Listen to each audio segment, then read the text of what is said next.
Good morning, children. Today we are going to start with the third chapter of Civics, that is, the role of the Parliament. Children, in the previous chapter, which was about the Constitution, we had learnt about the doctrine or the principle of separation of powers between the three organs of the government. In this chapter, we are going to specifically learn and discuss about the lawmaking organ of the state, which is the Parliament. In the present video, we are going to understand how the Parliament enables the citizens of India to participate in decision making, controlling the government, and thereby upholding the supremacy of Indian democracy.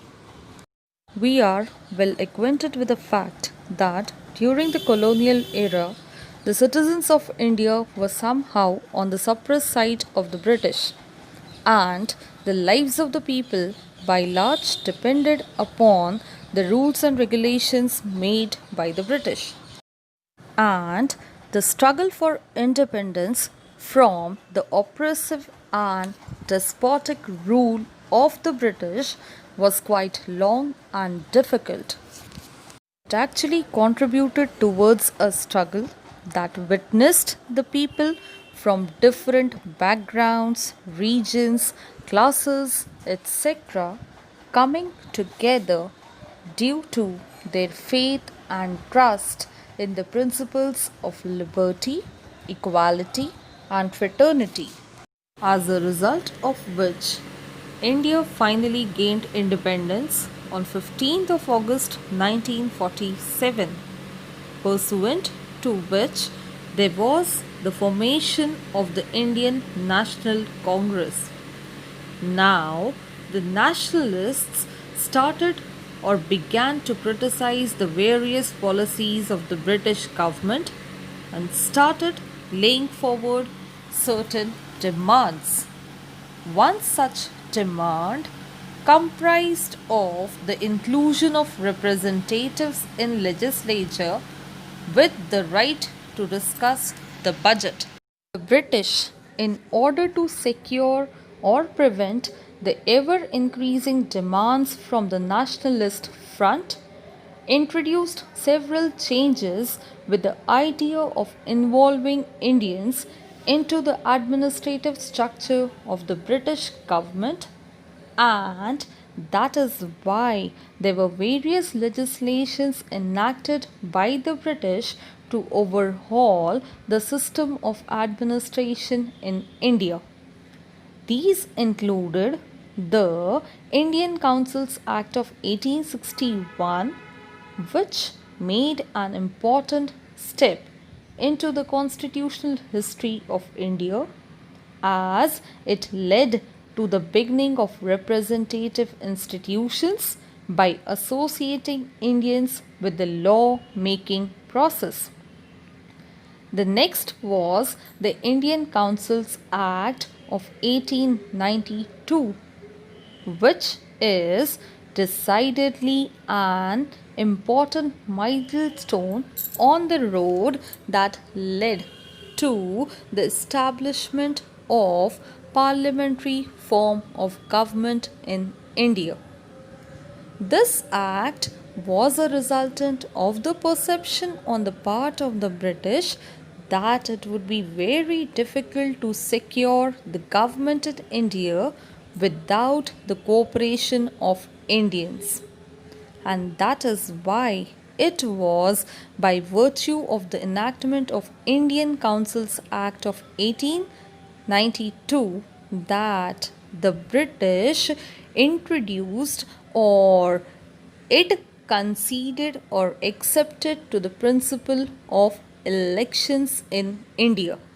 Another such legislation enacted by the British in this regard was the Government of India Act of 1909, which led to the enlargement of central and provincial legislative councils.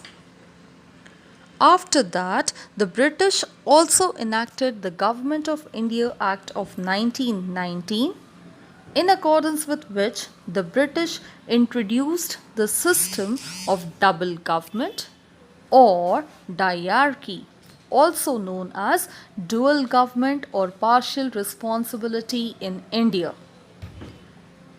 It was by virtue of this system of diarchy, which was introduced by the British in the provinces, that the legislative powers were divided between the executive councillors or the authoritarians and the Indian ministers.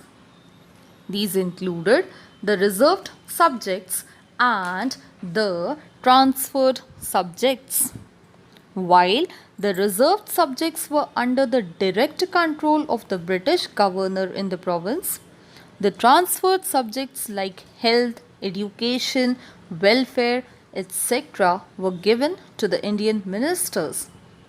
That is why it was through the system of diarchy which was introduced by the British in India that the Indian members were given administrative authorities. Now we will discuss about the last legislation which was enacted by the British in order to halt the increasing criticisms and demands of the nationalists. This was the Government of India Act of 1935. This act led to the system or introduction of bicameralism and open and direct elections in India. That is why the Legislative Council was replaced by the bicameral legislature consisting of the upper house and the lower house. It is also referred to as the mini constitution. Now children, the question here arises that why at all the people should decide or be involved in the administrative decision making process. The answer to this is that the continuous struggle and sacrifices by the masses in the freedom struggle convinced the nationalists that the citizens are required to be given the power and opportunity in the decision making process, which was not possible unless and until the people were granted the right or the discretion of electing their representatives. That is why the principle of universal adult franchise was laid down in the Constitution of Independent India. Let us now move further discussing and understanding about the topic on people and their representatives. So children, there were long heated discussions and deliberations amongst the members of the Constituent Assembly regarding the question of introduction of this principle of universal adult franchise that we have already discussed about in the last chapter. Being unaffected by all this, the people continue to vote in favor of universal adult franchise because of their faith or the faith that existed in the common man. All this was made possible because of the principle of democracy, the central idea of which is that a citizen or an individual is the most important person, as also the fact that power flows from the people. And that is why the very basic feature of democracy is that the government must have the desire, approval, and participation of the people. That is why in all modern democracies, the people elect their representatives who could rule on their behalf. Parliament, which comprises of the elected representatives of the people, is responsible for controlling and guiding the government. Not only this, the people elect their representatives in the state legislative assemblies as well, and it is the constitution which has divided the law making powers and functions between the parliament and the state legislative assemblies. An elected representative of the parliament is referred to as an MP, and an elected representative of the state legislative assemblies is referred to as an MLA. The parliament comprises of the president and the two houses, namely the Rajya Sabha and the Lok Sabha. Although the president is the supreme authority or a constituent part of the parliament, he does not sit or participate in any of the discussions in either of the two houses. The members of the lower house of the parliament or the Lok Sabha, also referred to as the House of People, are elected for a period of 5 years, and these members of the Lok Sabha are directly elected by the people. The maximum strength of Lok Sabha is 552, of which 530 members are from the states and 20 are from the union territories. The president is empowered to nominate 2 members from the Anglo-Indian community. The Lok Sabha is presided over by the Speaker.